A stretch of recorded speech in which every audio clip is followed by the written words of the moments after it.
Hello! Good Tuesday morning to you. Hey, I wanted to share with you a story that I haven't really shared for a lot of reasons. First of all, during this experience in my life that I want to share with you, I used to tell this story all the time because I was looking for validation, because I was stuck in this this victim mentality where I just told the story over and over again, looking for people to feel bad for my situation, as though somehow that was going to fix it, right? And so after a few years of getting some clarity and some healing on the situation, I just stopped sharing the story because I didn't need that validation anymore. But what I forgot was that sometimes your story can help somebody else. And so, my husband and I had been married for, I think, right about 10 years. And in the 10 years that we had been married, I had worked building homes.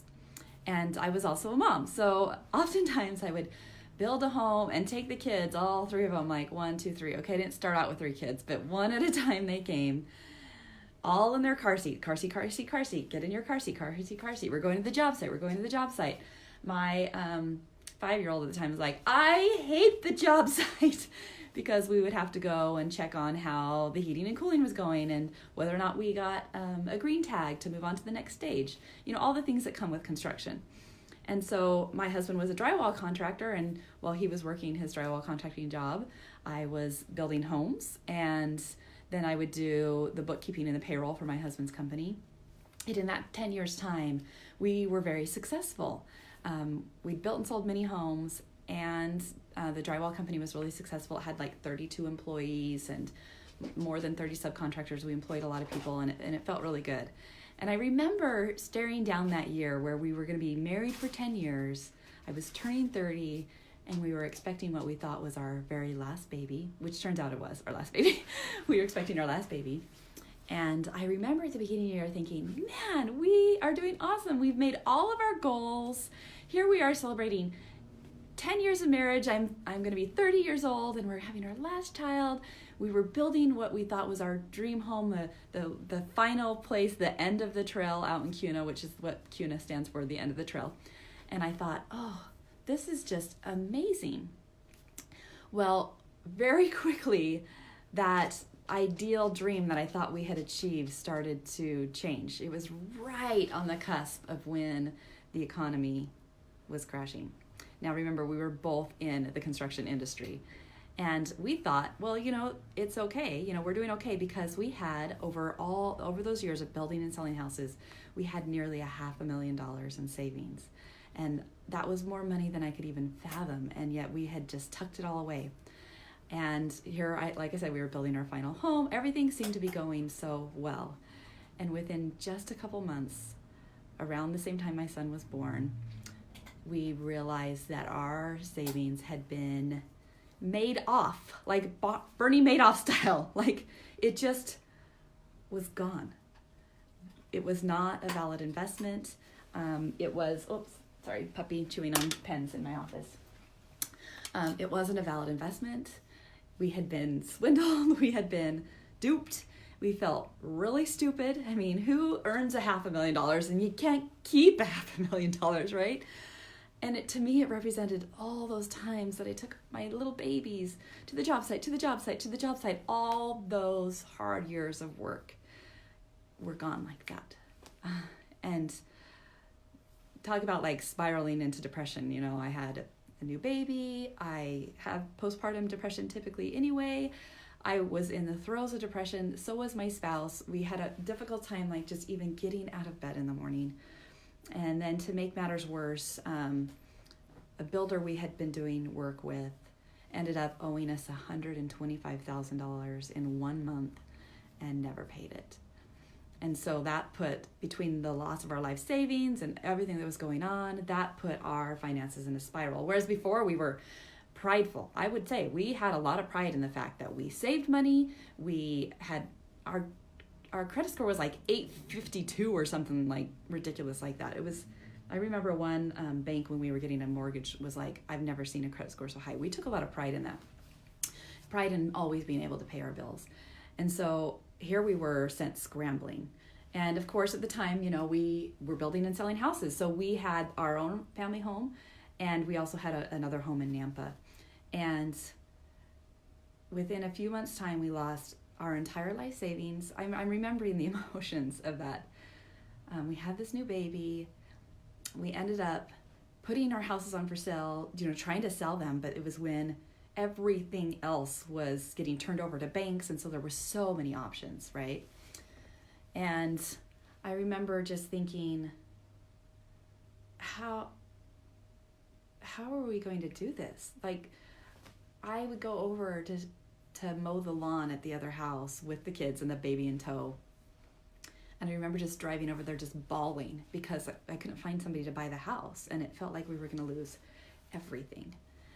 So fast forward a little bit, we were able to sell the house that we lived in, our family home, but it was a short sale. And then the home that we had in Nampa, we ended up having a foreclosure, which to me was like the worst thing ever. And of course, our perfect credit score went away. We ended up in a home that I never thought we would be in. It was a home that had been built in 1948. It had been abandoned for a year. My kids were like, "No, Mom, no, it stinks and it doesn't even have carpet." I'm like, "I can make it nice. I promise I can make it nice." And due to a series of just perfectly timed miracles and a wonderful local credit union, we were able to purchase this property and make it our own little slice of heaven. We thought that was the bottom, right? But then after a slight reprieve, we decided we need to get out of this hole. We need to get out of this hole. And so my husband decided to go work out of state doing trucking. And we had borrowed every dime we had in our name, because remember, we had good credit before, to purchase some equipment to be able to do this oil industry, because it was booming. Do you remember? But through a series of bad decisions and just timing, we ended up losing our contract right after we had bought all of our equipment, and my spouse ended up sitting for about 6 months in an RV up in North Dakota or Oklahoma, wherever he happened to be, and we didn't get any payments. We did some work, but didn't get paid for it.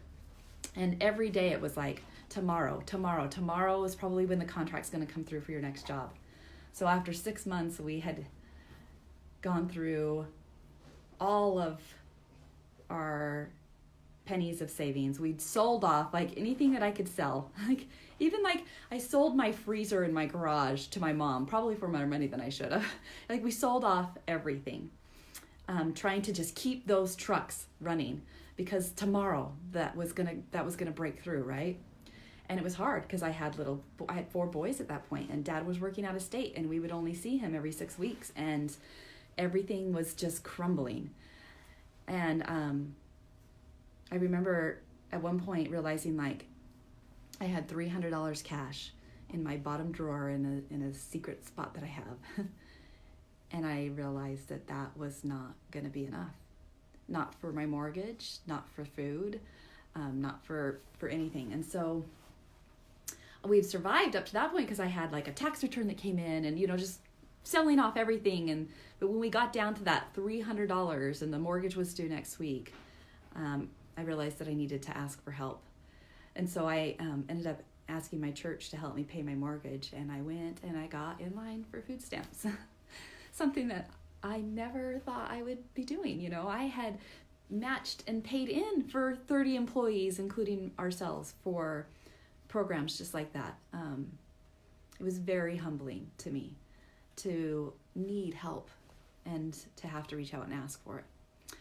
Well, after several months, things turned around, and we were able to get the trucking work that we needed to start paying off all that debt and get back onto our own grocery bill, pay for our own groceries, and within a month I was able to pay for my mortgage again. And it was such a relief. It was such a relief to start back out of that hole. And my husband worked out of state for 3 years. We missed him incredibly.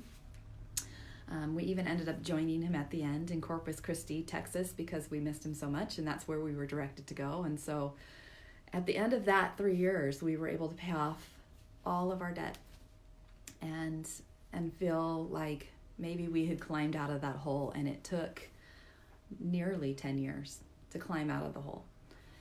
And I tell you this story not because I want you to feel sorry for me, which is why I used to tell that story. But I tell it to you because if you find yourself at the bottom of a hole, whatever that looks like, maybe it's a financial hole, maybe it's an emotional hole with relationships or with health, where you feel like you're at the bottom and it just seems so dark, like nothing's going to change. I just wanted to give you a few things that helped me through that experience to feel like I could breathe again and come back out on top. And the first one that I wanted to share with you is that you have to find joy, even in the middle of the destination you never thought you were going to be in. You have to find joy, everyday joy. Being able to find joy in the littlest things, even when your whole world seems like it's crumbling, is really important, because if you look for it, it's there. It's the joyful moments with your children or those that you love, or maybe it's that pet who just loves you unconditionally no matter what your credit score is. Finding joy in little moments is something that really helped me through this experience. Another thing that has helped me, and I don't know if you've read the book Man's Search for Meaning by Viktor Frankl, but he has an amazing book, an amazing story to tell. Find meaning in the experiences that you're going through. When you find meaning in the experiences that you're going through, it makes a big difference, like lessons learned, things not to miss out on, priorities getting realigned. So when you find meaning even in the struggle and the trial, it really does help. Another thing that we did is that we just sought direction from mentors, from experts, from people who'd gone through things like this before. We sought a lot of direction from God. So when you seek direction, it feels like you are actively doing something to try to get yourself out of this situation, to try to reverse the situation or make the situation better, even if it was not due to your own choices. And sometimes they are. Sometimes these holes we find ourselves in the bottom of are due to only our own choices. And sometimes it's from other people's choices and the consequences on us. But whether or not it's there from your own choices or somebody else's, you still have to climb out. And so seeking direction to get out of it from people who've gone there before, who have more wisdom than you, is really helpful. Another thing is that you have to kind of hold on to some hope. For me, it was just around the corner. That phrase was just around the corner. Anytime now it's going to turn a corner. And sometimes it took a little longer to get around that corner than I thought. But it was true, just around the corner. You never know when there is a miracle that's going to happen, when relief will come, when something amazing can happen. It could be just around the corner. And your level of like encouragement or discouragement has nothing to do with what's coming down the way. And so, just realizing that there is hope to get out of the situation. There have been many people who have had really dire situations that have come out of it and who've been able to find a different place in it. So just around the corner, your sliver of hope is there. And then the last thing I just wanted to mention is to always look back in gratitude. And when I say look back, I'm not just talking now when I've come around that corner, but I'm talking about even in the middle when we found that house that was, nobody wanted it. Seriously, it was like a foreclosure and nobody bought it. And then it was a bank owned and nobody bought it. And then it went to auction and we were the only ones that bid on it. Like nobody wanted this house.